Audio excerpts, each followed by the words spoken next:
Welcome to the Win, Make, Give podcast. Chad Hyams here. Bob Stewart is there. And folks, it's the day after Bob Stewart's birthday. Not when this airs, when we're recording this. So don't text him. Don't call him. It'll just remind Bob that it's been 3 months or whatever since his birthday when Dave finally drops this. Yeah, Bob, happy belated. Thanks, buddy. Appreciate that. On behalf of all of us at Win, Make, Give. And folks, I hope you joined us and you are in our Facebook group, Win, Make, Give, where I posted a delicious looking cake. Happy birthday. It was like a Nike Jordan shoe birthday cake. Bob, I do my homework. I'm not just going to give you any cake, right? So it was a Bob Stewart cake. And folks, I hope you came in there and gave Bob a little. You know what? I think that's the cake I want for my 50th birthday, Chad. My cousin is like a cake baker, and she makes those kind of cakes. And so you just made me think, like, I think I'm going to try to get my cousin Catherine to do that Nike shoe cake for me. She's actually done one. Yeah, there you go. With a nice hat kind of sitting on top of the shoe or something. Yeah. Look at you. Because you're always wearing one and the other. All right. Maybe if I put the place hat on it, maybe I can get Ben Kinney to pay for my 50th birthday cake. Bam! And the whole party. You can fly us all in. We'll make a thing out of it. We'll make it happen. Bob, on a recent episode, again, I don't know when Dave drops these. We attempt to put them out when we can. Yet on a recent episode, we talked about you redesigning your office space there at home, as I'm getting the opportunity to redesign mine in our new condo that we're moving into. And then on a recent episode, you talked about some of the things Bob, I'm looking at your office space right now. You always love the backgrounds of other people. And I'm telling you, if you turn around, you're distracted.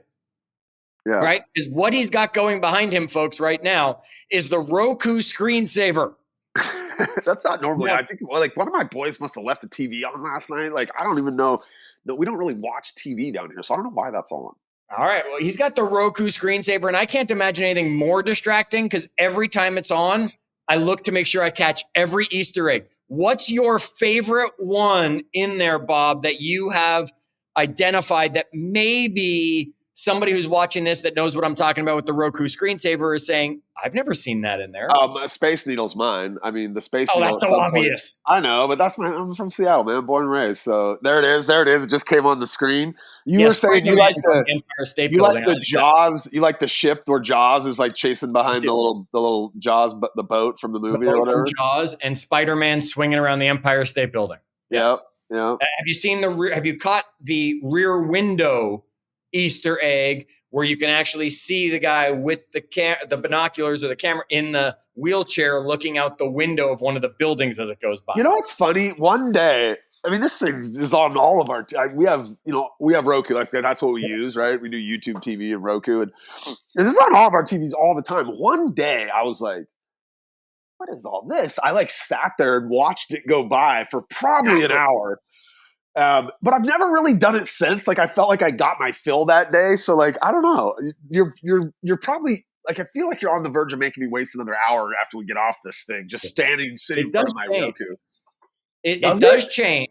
Yeah. Now, not the little things like Space Needle is going to always be there. But I think right now at the time of recording, I think they're promoting something and you see SpongeBob's there's his pineapple tree. There you go. SpongeBob's on the front. So I haven't seen that. Where that is will change. Like for a while they were doing Disney and the castle was there or the cruise ship from Disney was there. So they will, whatever they're promoting, it will show up. Hey, can you believe, Chad? We waited 4 minutes talking about the Roku screen. Somebody's job is to make that thing on the Roku screen. Okay, and if that person is listening, call me. I got ideas. I got ideas for what we could be putting in. This needs to be updated. It's been a while since you've really done a big update. All right, Bob, we can't keep going on this. Audience, I want you to come into the Facebook group, though. I want you to, in our Facebook group, tell us your favorite little thing in the Roku screensaver. I want you to take a picture and post it on the post I'm going to make. Do you think that we do 30 to 40 minute episodes generally? Yeah. Do you think we could pull off Joe Rogan style, every day doing a 3-hour podcast if we had a really, really good guest? If somebody was lining up really good guests for us, yeah, absolutely we could, because you and I can babble for hours, as our audience knows. I wonder if we could do a radio show together. Like, if could you and I just show up and do 3 hours every day? That sounds actually like the audience is like, please God, no, don't do that. Okay, let's move on. What are we talking about? I have a face for radio, my dad always told me. So I'm ready to go with that. All right, Bob, this week I want to talk about a term that Ben, I don't want to say throws around because that sounds almost loose and not serious, but Ben uses this term a lot, and it's being a promise keeper. Now, you don't have to be in Ben's world to be a promise keeper. If you're in the world that Ben Kinney is in, you've heard this term, you've probably heard it from him, and you just went, like, you just triggered in some way. Bob, explain a promise keeper for other people who are like, I've never heard that term. What the heck does that mean? To me, a promise keeper is somebody that does the things they say they're going to do. There you go. Like, right? It's the simplest boiled down. It's I do the things that I say that I commit to doing, essentially. You know, there are bad words out there, right? There are words we're told, oh, don't say that, right? I mean, a certain class of teachers don't say the word but, don't say try, right? Yoda taught us not to say try. Promise is one of those words I very rarely will use. That's not a word I throw around lightly. I got to really mean it before I'm going to say, I promise I will get that done. I think I used to be more cavalier with that word until I started with Ben. I can remember some real early times where, we'd talk about something, and he got better at this, by the way, too, where we'd talk about something and, I don't know, you get close to Ben, like he's a lot of ideas, a lot of things that we could be doing. And, sometimes I'd walk away from those like unsure, like, am I supposed to do that or not? I'm not sure. And he got better over the years that when he really wanted something done, he would say, promise? I want you to say, I promise I'm going to do that. Oh, and yeah. I'd be like, okay, I promise I'm going to make those. Yeah. Yeah. So not only did he get better, I think once he is, and he's my leader, I would call him, right? In my work world, Ben's our leader. And once he got better at being very clear about what he was asking for and asking me to put that promise behind it, I got a little bit more clear with whether I was willing to make those promises or not, right? Because don't get it wrong. Like when Ben asks you to do something and then he says promise, like I don't have to commit to everything that he says he promised you're going to do that, right? I can say, well, hold on. I thought we were just loosely talking about maybe somebody would get this done. You're asking me to do it and you're asking me to promise? Like sometimes it's, hey, look, I'm sorry. I can't do that in the next 2 weeks. Like I don't have the bandwidth to do it. So no, I'm not going to promise you. But yeah, Chad, I feel like I've gotten better at that. And there's nothing wrong with what you just said, Bob, right? There's nothing wrong with saying, whoa, time out. I thought we were just talking. I thought we were brainstorming. I thought it was something we wanted to get done. Oh, you're wanting me to get that done within a week. I can't make that promise to you when you actually are someone who's a promise keeper. Many people will just say, yeah, I promise, and then they'll deliver late. My contractor, right, was supposed to deliver by the 15th of the month. I don't know how many times I said to him, you promise I'm going to be in because I've got to arrange movers to bring my stuff. I got to do all that. And just the other day, he said to me, not by the 15th, right? And Nita made him by like the 19th. We're going to give you that week now. You better get this done, right? And he said, if there's anybody you want to be a promise keeper, I feel like it's your contractor. Right? It's like, finish it. Although prefer to be a week late and have it done the way you want it done than not done right. Okay. It's okay to not promise something if you know you can't deliver. It might then be, I will promise that I will find someone who will get it done, or I promise I will get that leverage. I mean, sometimes like when you're really in that scenario, and again, I don't know that I ever had leaders before that were asking that of me. And even Ben, I think early on in our relationship wasn't the type of leader he's developed into today, definitely. But you start to negotiate, right? I'm like, look, I can't promise I can have that done by this week, right? I'm like thinking about what my schedule's like next week. I'm like, but I can promise I could have that done by the 22nd. Like, does that work? No, okay, well, if you need something done by Friday, it's not the whole scope of what we just talked about, right? I could have the first piece of this done. A lot of times, like, kind of him asking that promise out really susses out, like, is this something we can accomplish in the time frame that we want it accomplished in? And a great leader's going to be willing to be flexible if you're just like, I can't do that. Like sometimes it's, hey, I can do that as long as you give me Josiah all Friday, right? Like I can totally take him off the board and we can collaborate on that thing on Friday. Like, yeah, then I could have it done. But I think a lot of times before I would have just been like, okay, yeah, sure. Like, but once he was like, promise you're going to have it on Friday, it changes the dynamic. It really does. And folks, that word should change the dynamics in your world, in your relationships, in your conversations with people. Don't let this word be one that we just throw around. Let this word be one that actually means something. So, Bob, let's talk about some reasons being a promise keeper matters and what comes from being a promise keeper. So, give me a reason that you should be a promise keeper other than, well, you said you would, so you should. I mean, the most obvious reason to me would be it builds trust. That makes sense. Yep. Right? Like, this really comes out in a relationship, right? In business too. Don't get me wrong, right? But like, I think about, so I've kind of moved to this methodology with my son, Carter. My 6-year-old is, you say you're going to do something. He's like, tomorrow, he's like, we said we're going to open baseball cards this morning at 9 a.m. It's 9 a.m. And so he is actually to a place where he'll be like, we're doing that tomorrow, promise. And it's a trigger. It's become a trigger word for me now where I'm like, all right, well, look, Carter, I can't promise because I don't know what your mom has planned, right? Assuming that XYZ, then okay, yes, we can do this. So it makes me stop and think like, okay, wait a minute. If I consider all the variables here, like, is this actually something I can commit to? It's made me less likely to commit to things as well, which I think is valuable in and of itself, right? But think how many things we overcommit to, Bob, and then we never deliver on. And because of that, we lose trust with people, to use what you're saying. People won't trust us because, well, Bob said he would open cards with me. Oh, Bob said he would get that website up to date. Oh, Bob said he would get back to me with that answer. He didn't do any of these things. I can't trust him, Bob, right? So what you're saying, absolutely, you better promise carefully because when you take a promise and live up to your promise, you're going to build trust with that person. Well, I'll save this one for a little bit further down the all right. line, maybe. The next one I'm going to say, Bob, about being a promise keeper, what it means to me, and this is one of my favorite things, it's accountability.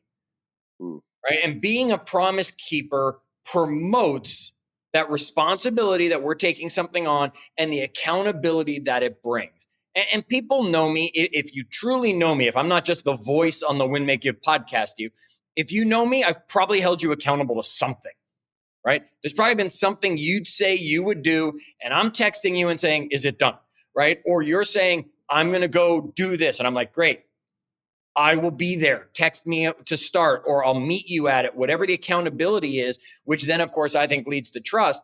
But we have to become accountable to things. And I think being a promise keeper encourages our accountability and then allows us to feel confident moving forward with that. Yeah. You're pulling something up. I saw you pick your phone and immediately check something. I'm pulling something up because, where did this go here? Because for the next one, not for this one. Sorry, I was getting a little bit ahead of myself. Tell me the next one. Okay, so the next one would be it promotes emotional well-being. And I want to find something here really quick. So promotes emotional well-being. Where is this? I know. Oh, here we go. I'm going to share a little bit of a story, and I will save her name. But if she listens to this, she would know who she is.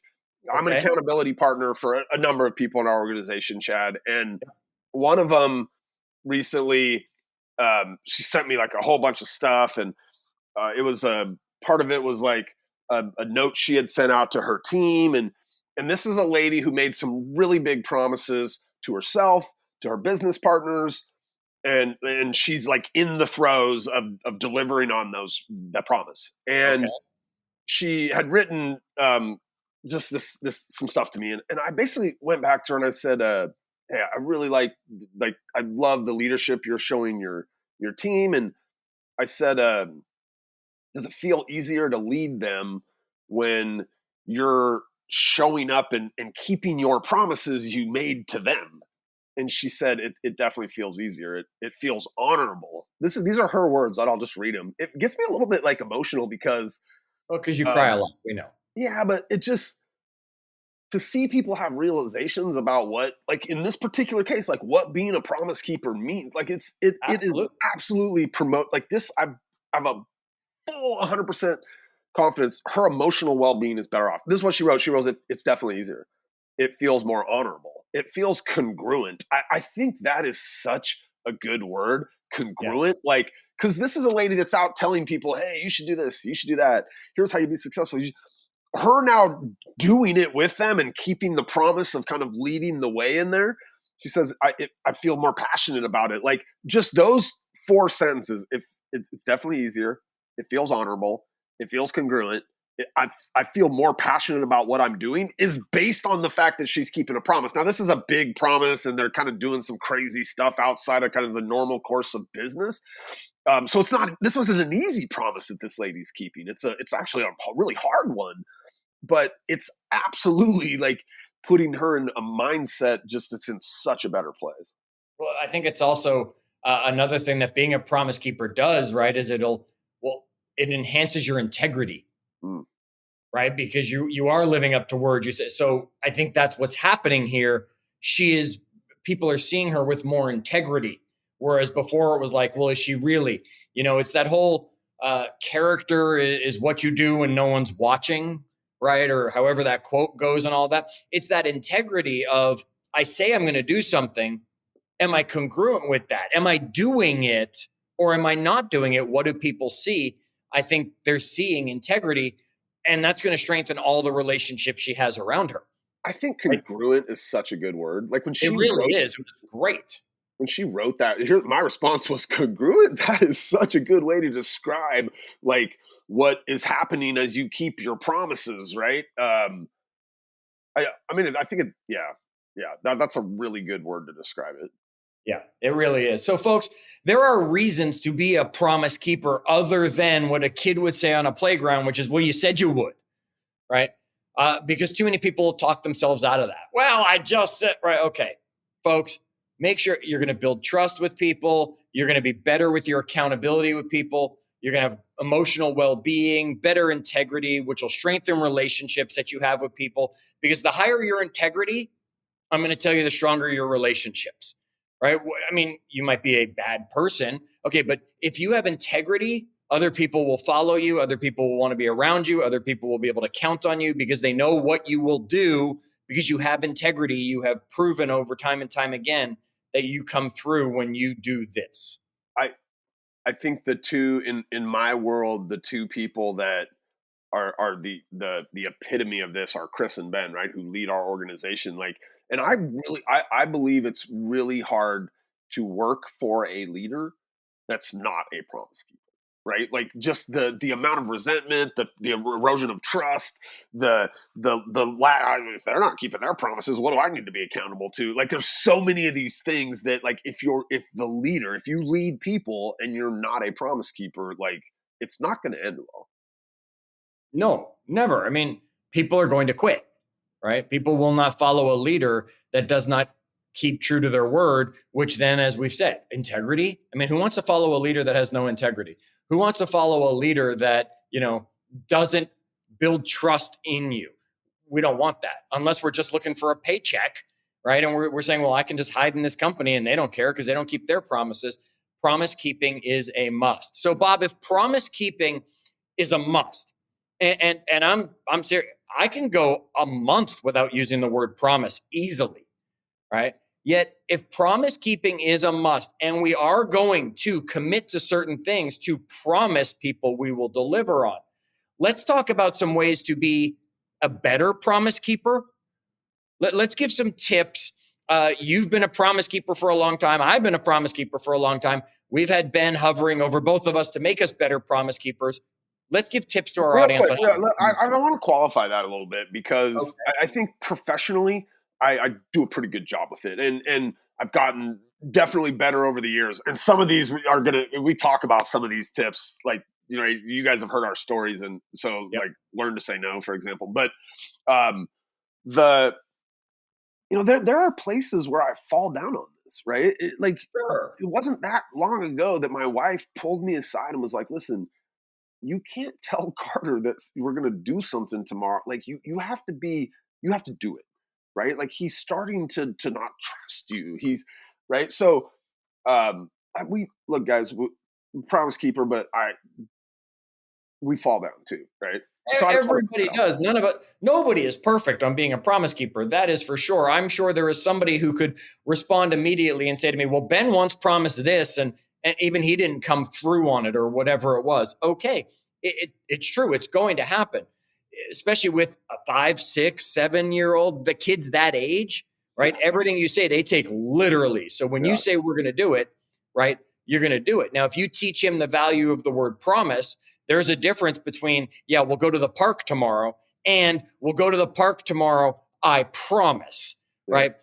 Because one might change, he'll learn the value and the difference, which will hopefully help him as it goes.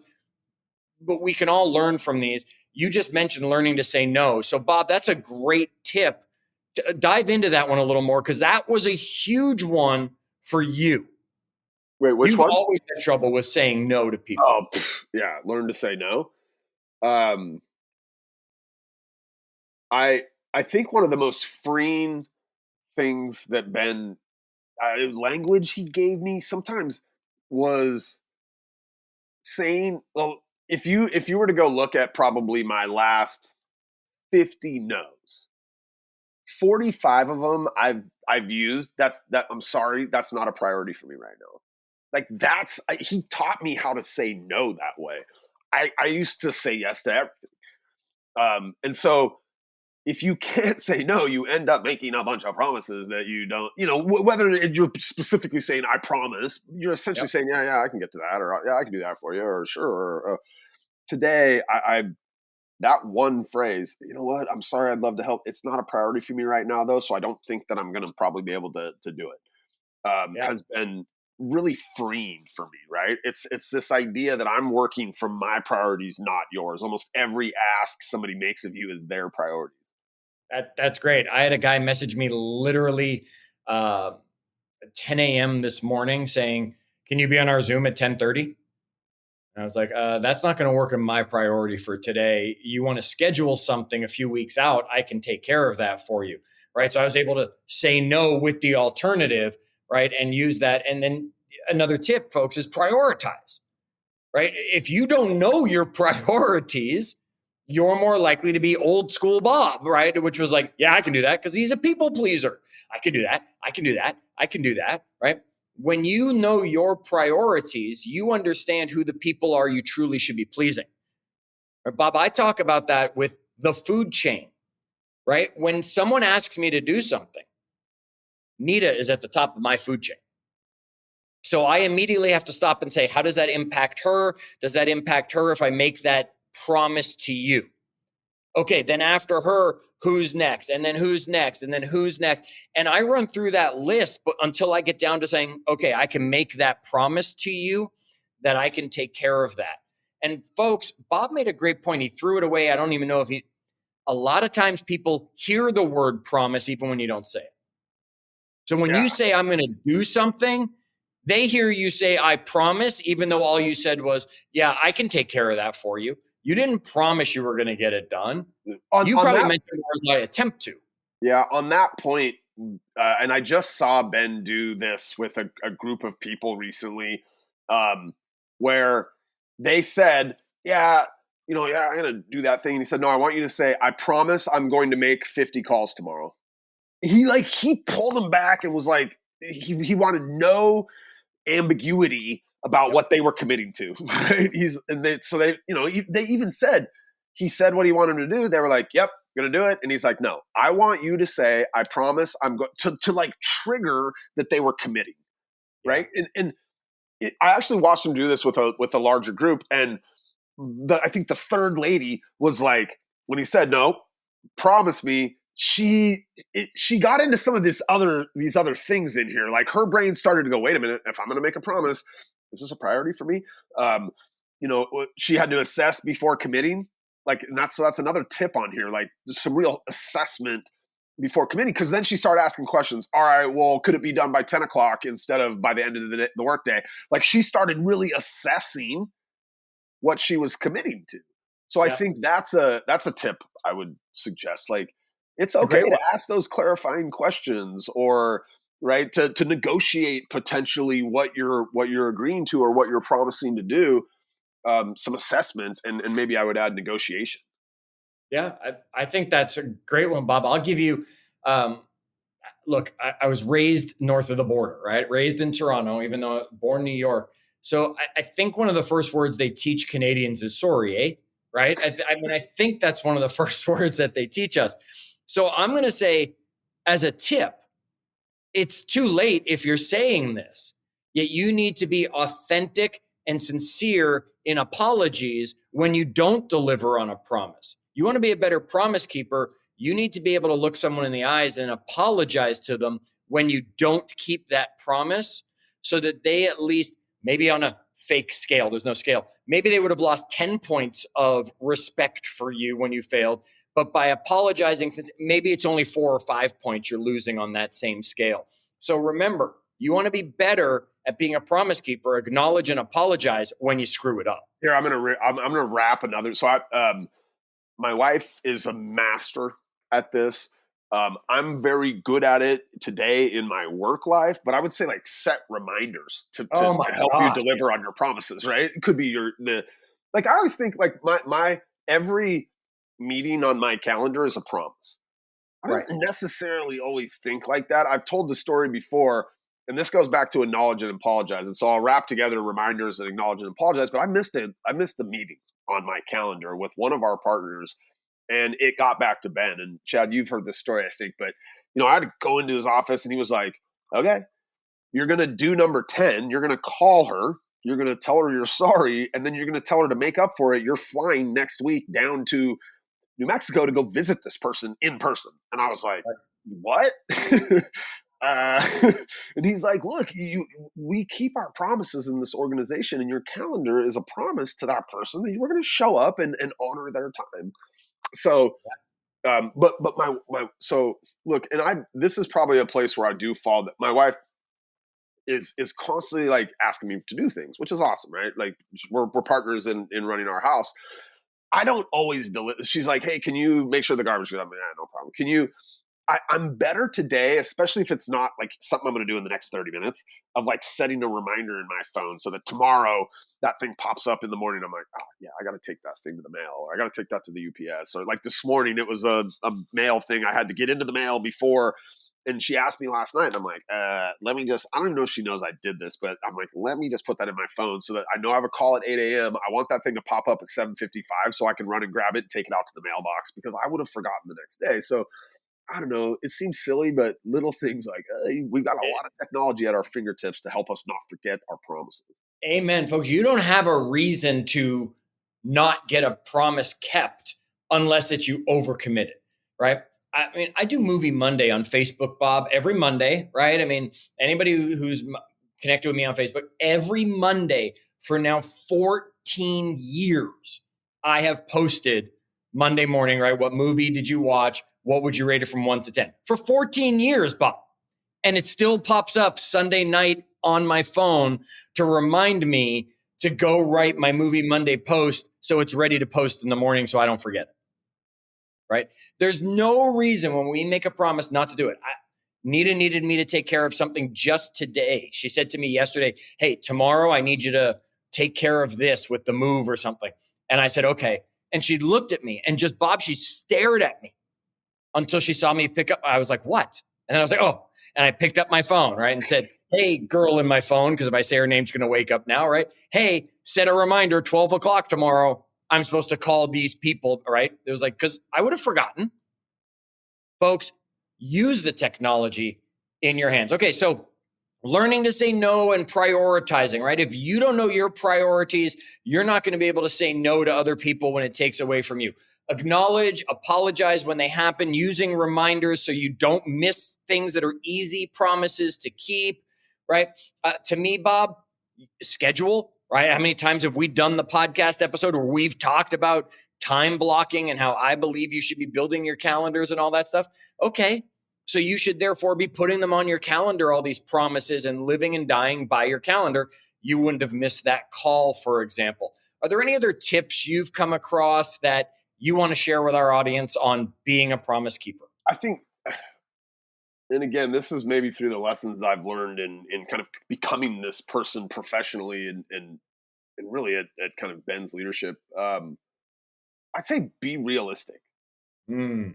You know, like, and again, to me, that comes back to the negotiations. A lot of times people are going to ask you things that are like not realistic, right? Or you're maybe even going to make promises to yourself that aren't realistic, Chad, right? Yes. Oh, I Great promise point. I'm going to like we have this challenge going on in our world where people are doing like this massive amount of activity kind of to drive their business.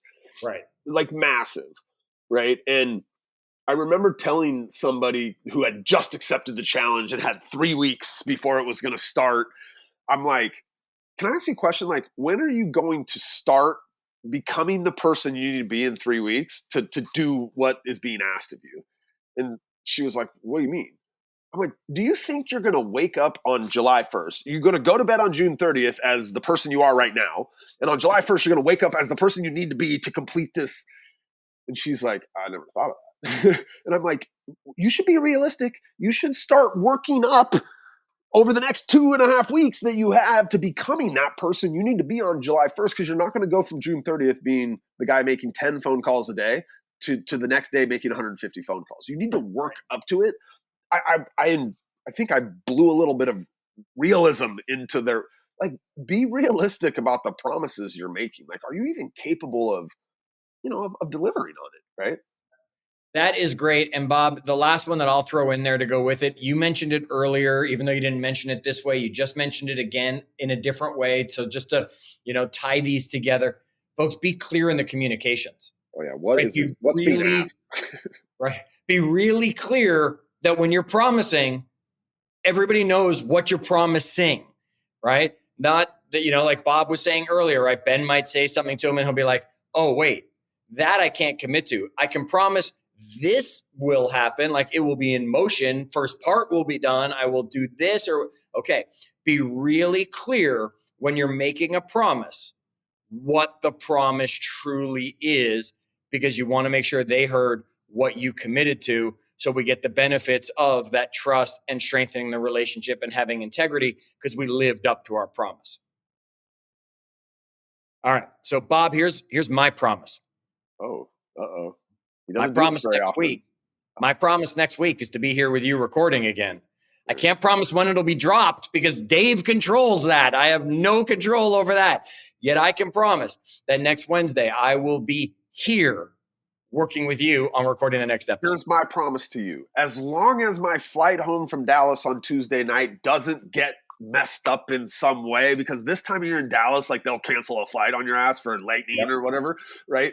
I will also be here on Wednesday. Okay. As long as I'm sitting in this seat here in Kenmore, Washington, I will be with you on Wednesday of next week as well. Okay, I love that. Bob was communicating very clearly to what he's promising. Love that, Bob. Audience, go be clear and become a promise keeper. Until our next episode, as always, do good.